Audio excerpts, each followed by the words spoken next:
Imaginez si votre signe du zodiaque portait une malédiction cachée, un avertissement secret qui pourrait façonner votre destin. Selon Nostradamus, le mystérieux prophète du XVIe siècle, un signe particulier est accablé d'une énergie sombre et dangereuse. Serait-ce le vôtre? Dans un monde où le destin et le libre arbitre s'entrelacent, cet ancien avertissement pourrait expliquer pourquoi certaines vies semblent hantées par le malheur, tandis que d'autres s'épanouissent en abondance. Restez avec moi jusqu'à la fin, car le signe dont les Nostradamus parlaient pourrait changer tout ce que vous pensiez savoir sur vous-même, et ce que vous devez faire pour protéger votre avenir. Découvrons la vérité derrière cette prophétie effrayante, et plus important encore, comment vous pouvez vous libérer des chaînes invisibles qui pourraient vous retenir. Vous êtes dans Compagnons Zen, où de petites étapes conscientes conduisent à de grands changements abondants. Avant de continuer ce voyage de réflexion et de guérison profonde, je vous invite à faire une pause un instant et à ressentir vraiment l'énergie de cet espace. Si ce message a touché votre cœur, veuillez donner cette vidéo comme une petite action, mais elle envoie une puissance puissante dans l'univers. Et si vous vous sentez appelé à emprunter ce chemin avec nous, n'oubliez pas de vous abonner à la chaîne, vous aurez donc toujours un refuge sur à revenir, un endroit où nous explorons les profondeurs de l'âme et découvrons la lumière à l'intérieur. Gardons cette communauté en croissance, afin que nous puissions tous nous soutenir mutuellement dans ce voyage sacré de transformation. Dans les commentaires ci-dessous, je vous encourage à partager le mantra « Je suis protégé par la lumière sacrée de mes ancêtres ». Que ces mots soient un bouclier qui vous entoure, un rappel que vous n'êtes jamais seul, que la sagesse de ceux qui sont venus avant de vous couler dans vos veines, vous guidant et vous protégeant à chaque pas que vous faites. Lorsque nous écrivons ce mantra ensemble, nous créons une vague d'énergie collective qui soulève et renforce tous ceux qui le lisent. Enfin, si vous connaissez quelqu'un qui a besoin de ce message, veuillez partager cette vidéo avec lui. C'est peut-être un ami, un membre de la famille ou quelqu'un qui a cherché des réponses, aspirant à un signe d'espoir. En partageant, vous ne proposez pas seulement des mots, vous étendez une main de confort, une étreinte de compassion. Créons une ondulation de guérison qui va au-delà de ce moment, touchant le cœur de tous ceux qui sont prêts à recevoir. Ensemble, nous sommes une force de lumière. Gardons cette lumière brillante. Pendant des siècles, les astrologues ont débattu des significations cachées derrière les quatrains cryptiques de Nostradamus. Pourtant, peu osent explorer sa référence effrayante à un signe qui porte un présage sombre. Un signe dit pour attirer le malheur, la trahison et le chagrin. Quel signe pourrait-il être? C'est peut-être le Scorpion, connu pour son intensité, ou Capricorne, accablé par l'ambition. C'est peut-être le Cancer, sensible et vulnérable, ou même les Poissons, le rêveur aperdu dans les illusions. Mais Nostradamus n'était pas vague. Dans un manuscrit rare, il se réfère au signe de la croisée des déchus, le signe de la croix déchue. Les historiens croient que cela pointe vers le Scorpion. Pourquoi Scorpion? Le signe de transformation, de la mort et de la renaissance. Selon Nostradamus, le Scorpion porte l'énergie du phénix, mais lorsqu'il est mal aligné, il devient un aimant pour les forces sombres. Ceux nés sous ce signe peuvent faire face à des défis de vie intenses. Trahison, difficultés financières, même problèmes de santé liés au karma ancestral. Gardez-vous dans ce voyage, comme vers la fin, nous partagerons des pratiques simples et accessibles conçues pour nettoyer et protéger votre énergie. Ces techniques réfléchies sont conçues pour vous aider à libérer doucement la négativité, à restaurer l'équilibre et à créer un espace sacré de paix à l'intérieur. En embrassant ces étapes, vous pouvez nourrir votre force intérieure, cultiver la clarté et protéger votre bien-être contre les défis que la vie peut apporter. Il s'agit d'une invitation à récupérer votre énergie avec gentillesse et grâce, permettant à votre esprit de briller et de votre cœur à se sentir plus léger. Tout d'abord, permettez-moi de vous raconter l'histoire d'Isabelle. Isabelle est née sous le signe du Scorpion, un panneau souvent chuchoté pour sa profondeur et son mystère. Dès son jeune âge, elle sentait que sa vie était enveloppée dans des fils invisibles, l'attirant vers des endroits qu'elle n'avait pas choisis. L'air autour d'elle semblait lourd de secrets, comme si l'univers lui-même avait plié ses bras et la regardait tranquillement, attendant qu'elle comprenne quelque chose que seul le temps pouvait révéler. Son mariage, autrefois un sanctuaire d'amour, a dissous une soirée tranquille sans avertissement, la laissant s'asseoir seule dans une maison où les rires avaient une fois dansé sur les murs. La chaleur qu'elle avait construite avec soin semblait disparaître comme de la brume au lever du soleil, et le silence qui a suivi était insupportable.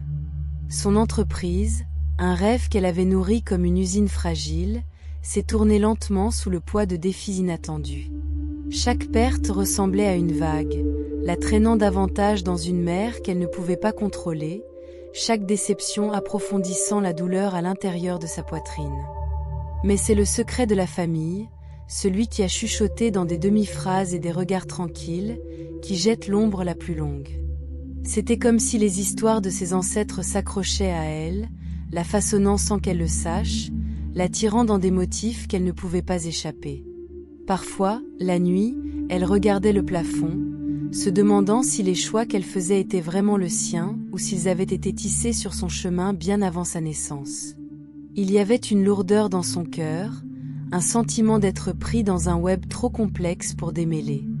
Et pourtant, dans l'obscurité, un désir tranquille a commencé à remuer. Un désir de liberté, pour comprendre, pour libérer le poids qu'elle a porté pendant si longtemps. Alors que les saisons se tournaient et que les années passaient, Isabelle a commencé à remarquer de petits changements, comme des chuchotements subtils du monde qui l'entoure. Un livre laissé ouvert sur un banc de parc, une conversation entendue dans une rue calme, un souvenir soudain qui a fait surface dans son esprit sans avertissement. Chacun semblait porter un message, une invitation à regarder plus profondément, à écouter au-delà de la surface des choses. Elle a commencé à sentir que la vie n'était pas seulement une série d'événements qui lui arrivaient, mais un doux déploiement, une danse entre les vus et invisibles, les connus et le mystérieux. Et dans ces moments, elle a senti quelque chose remuer à l'intérieur. Un espoir fragile, un courage tranquille et un sentiment croissant qui peut-être, son histoire n'était pas encore complètement écrite. Il y a eu des jours où les vieilles ombres se sont ramenées, lui rappelant les pertes passées, lui chuchotant des doutes dans son esprit. Pourtant, à côté de ces ombres, il y avait aussi une lumière croissante. Un sentiment que chaque chagrin avait creusé un espace en elle, faisant de la place pour quelque chose de nouveau, quelque chose d'inattendu. Elle a commencé à s'asseoir plus souvent dans le calme, sentant le poids de son propre souffle, le rythme constant de son rythme cardiaque, et dans ces moments encore, elle a ressenti la présence de quelque chose de plus grand, de quelque chose de tendre et de sage, la tenant doucement à travers les tempêtes de sa vie. Elle a commencé à se demander si les difficultés auxquelles elle avait été confrontée n'étaient pas des punitions, mais des invitations, des opportunités pour se voir et sa vie d'une manière nouvelle.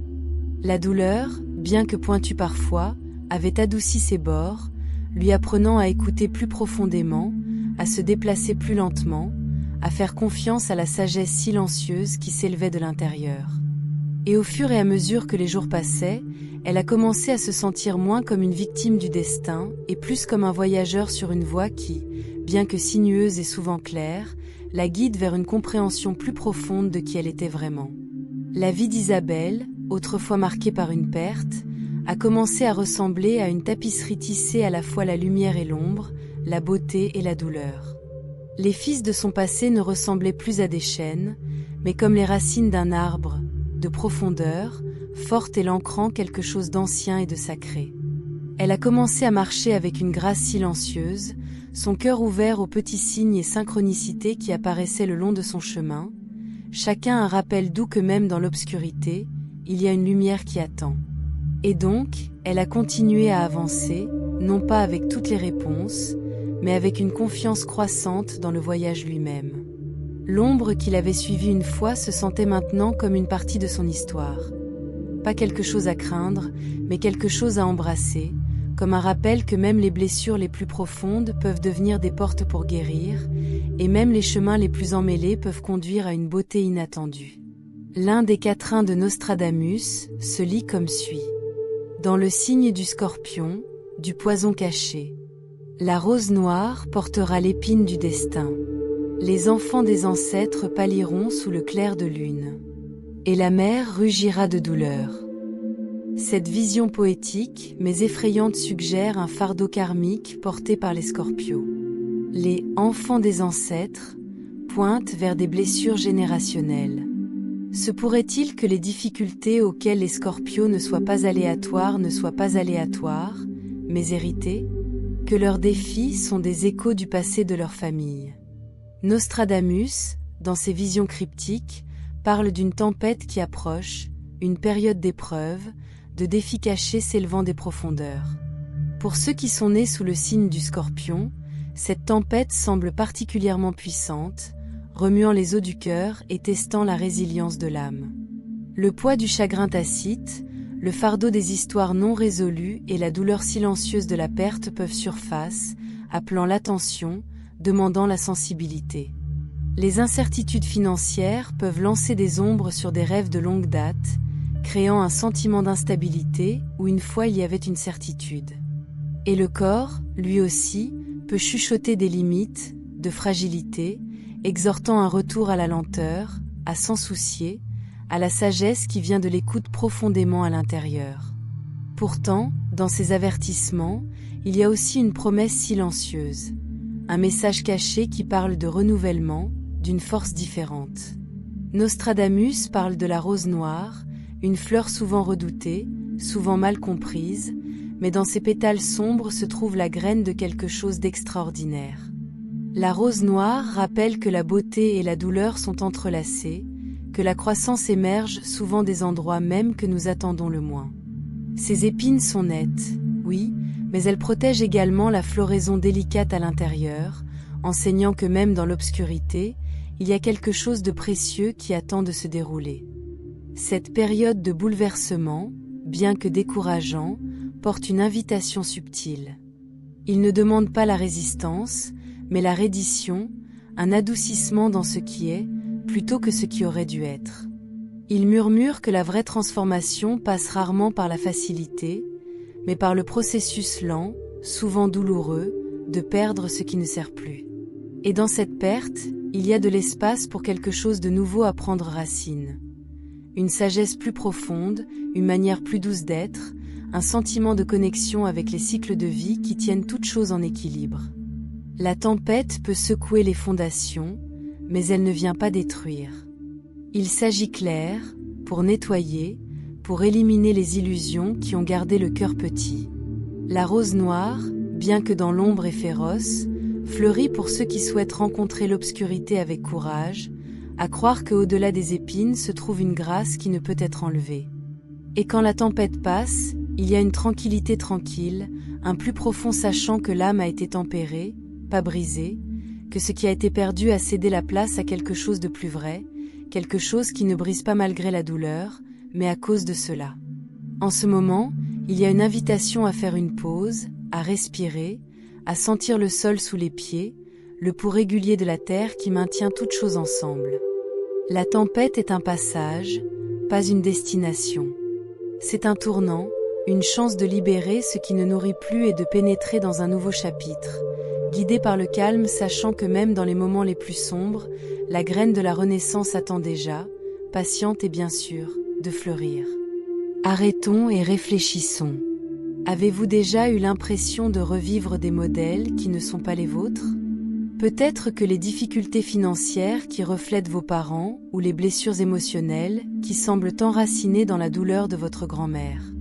C'est un karma ancestral. Et pour Scorpio, Nostradamus suggère que ce poids est plus lourd. Le traumatisme générationnel se ferait un chemin silencieusement dans le temps, apparaissant souvent comme des modèles qui semblent se répéter sans explication. Pertes qui résonnent à travers des décennies, des trahisons qui se sentent étrangement familières, des maladies qui surviennent sans cause claire, ou d'un sous-courant de peur toujours présent. Cela peut tous être des signes subtils d'une hérédité non pas par choix, mais par les fils qui relient une vie à une autre. C'est comme si le passé murmure dans le sang, à travers les histoires qui restent tacites, à travers les souvenirs tenus dans le corps lui-même. Pour ceux nés sous le signe du Scorpion, il y a une sensibilité naturelle à ces fils invisibles. Il y a une capacité presque instinctive à ressentir ce qui est caché, à ressentir le poids de ce qui a été transmis, même lorsque les détails restent flous. L'énergie de la vie et de la mort, des débuts et des fins, traverse profondément l'âme du Scorpion. Cet état peut être à la fois un cadeau et un fardeau. Il permet une compréhension et une empathie profonde, mais il facilite également l'absorption de ce qui n'appartient pas, pour assumer des responsabilités qui n'ont jamais été conçues à être transportées, pour ressentir une culpabilité silencieuse qui ne semble pas avoir une source claire. Il peut y avoir des moments où le poids se sent trop à supporter. Lorsque le cœur fait mal pour des raisons qui défient l'explication, ou lorsque le corps répond avec de la fatigue ou de la tension, comme si l'on tient quelque chose de lourd et invisible. Ce sont les moments où les fils ancestraux se serrent serrés, lorsque les vieilles blessures de ceux qui ont précédé les remuaient tranquillement en arrière-plan, cherchant une reconnaissance, à la recherche de guérison. Et pourtant, il y a aussi une invitation silencieuse dans tout cela, un appel doux à regarder vers l'intérieur, à demander doucement « Qu'est-ce que je tiens à moi ?» Il y a une chance, dans la douleur même qui survient, pour commencer le travail de libération, pour démêler doucement les nœuds du passé avec patience et compassion. Ce n'est pas un chemin de blâme, ni de réparer ce qui ne peut pas être défait, mais plutôt un processus de compréhension lent et tendre, de pardon, de lâcher-prise. Comme les modèles de perte, de trahison et de peur sont doucement mis dans la lumière, quelque chose se déplace. La lourdeur commence à se soulever, pas en même temps, mais comme la lente détruite d'une fleur après un long hiver. Il y a un sentiment que ce qui a été réalisé par amour, de loyauté envers ceux qui ont précédé, peuvent maintenant être honorés d'une manière différente. En reconnaissant ces charges, en les nommant doucement, il devient possible de les remettre, de se libérer et de se libérer des cycles qui ne servent plus. Le cœur du Scorpion, bien que marqué par la profondeur et l'intensité, est également un récipient pour la transformation. En faisant face aux ombres du passé, en s'asseyant avec le chagrin et les questions, il y a une ouverture pour quelque chose de nouveau à émerger. Une force tranquille, un sens du but, une confiance plus profonde dans les rythmes de la vie. Les charges qui se sentaient autrefois si lourdes peuvent devenir des graines de sagesse, offrant des conseils et de la lumière pour le voyage à venir. Et donc, même en présence de douleur, il y a de l'espoir. Il y a la possibilité de guérir, non pas en effaçant le passé, mais en le comprenant, en le tenant avec tendresse et en permettant aux anciens schémas de se dissoudre à leur rythme.